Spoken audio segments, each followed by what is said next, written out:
Hi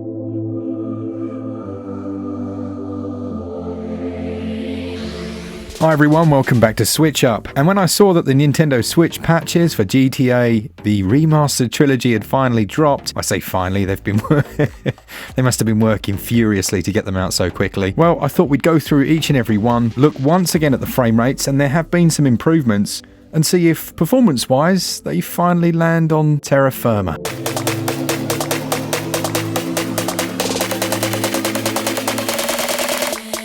Or maybe not. Let's find out.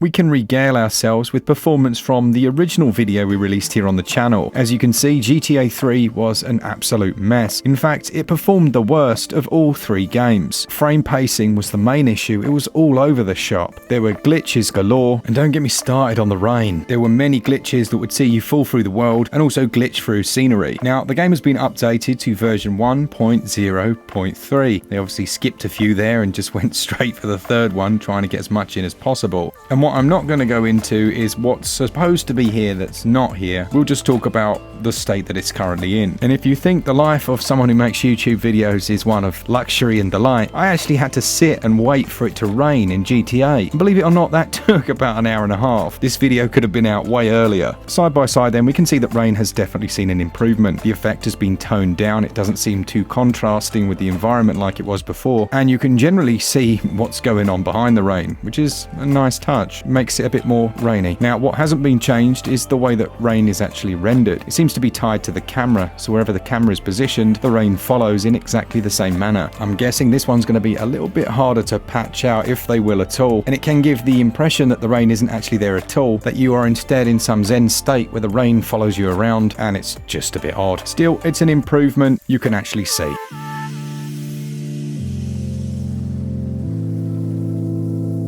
Frame rate, and it's not really the frame rate, but more the frame time. They've done a better job of locking out that 30 frames per second, at least partially, and have begun to work on that frame time so that they are actually delivered to the screen in a consistent manner. Imagine a heartbeat that's erratic. That's what the game was like before, and while it's not quite all smooth sailing just yet, at certain times, it's much more pleasant. Now, there seem to be key areas within GTA 3 that have significant problems, and you'll see big slowdowns and stutters, and even at one point I experienced a complete game freeze for a few moments. This carries across to handheld mode, and in their defense, handheld mode is starting to become almost pleasant. It looks crisper, with the frame time improvements, it runs much better, and it's holding that 30 much more often, meaning that you can actually control your car. But none of this would be possible if they hadn't also looked at the draw distance. Now, draw distance was terrible in the initial release.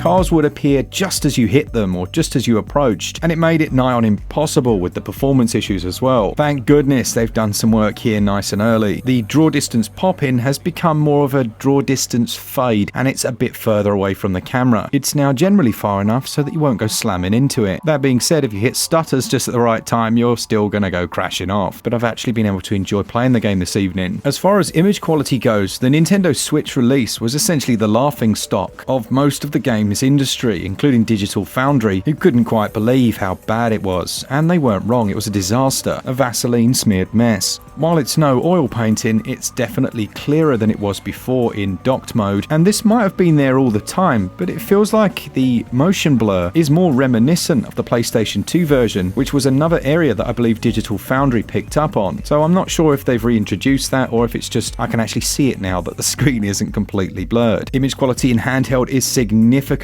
better. As far as resolutions go, they must have increased it. I know we use dynamic resolution scaling often on Switch and certainly with the Unreal Engine 4, but in handheld it's almost looking native resolution at times. It's probably 540p and perhaps they've pushed docked up to 720, but we need to confirm this. One surefire way of killing the frame rates on the first release was to explode anything in game. This is also improved, which is good, and while they haven't fixed all of the glitchiness, I wasn't able to recreate some of the rain and water glitches that I was previously, but having said that, I was able to find a slightly irritating and new glitch when entering a vehicle, which momentarily saw me spawn outside of it, and this was also the case when trying to mount the motorbike, or follow the train, or do anything that involved a vehicle for that matter of fact, which is a shame in a game called Grand Theft Auto.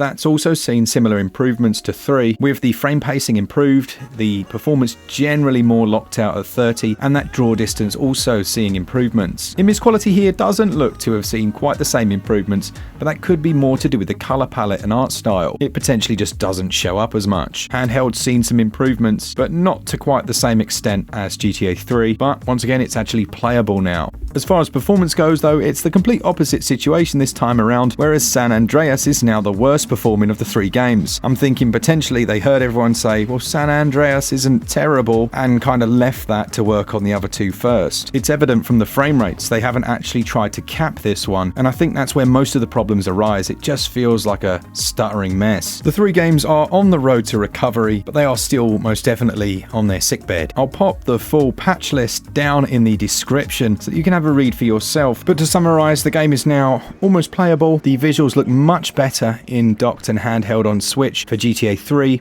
also for Vice City, and then a little bit for San Andreas. Frame pacing is improved for all the games, but chiefly 3 and Vice City. However, large glitches do remain as far as frame rates go, with the monorail area still causing huge issues in GTA 3. I still wouldn't recommend picking up this trilogy just yet, but do keep your eye on the channel. Every time there's a patch, I'm going to revisit it in some way, and if you already own the game and couldn't get a refund, I'd start with GTA 3 now. I'd say it's in a state where you can enjoy it. We do really try to avoid overhype and the outrage bandwagons that seem to proliferate the industry, and hope these videos are useful to those of you that just want to find out if it's now any good. If you enjoy the content, then please do consider sticking around. Let me know down in the comments. I'm sure there's some bits and bobs that I've missed. I'll do my best to try and answer those. And a big thanks to our patrons. You guys are amazing. Support us each and every month. The US eShop sales have finally started, so I will be getting that video out as soon as possible. All that's left to say is, for all things Switch, all the time, keep it Switch up. Cheers guys. See ya!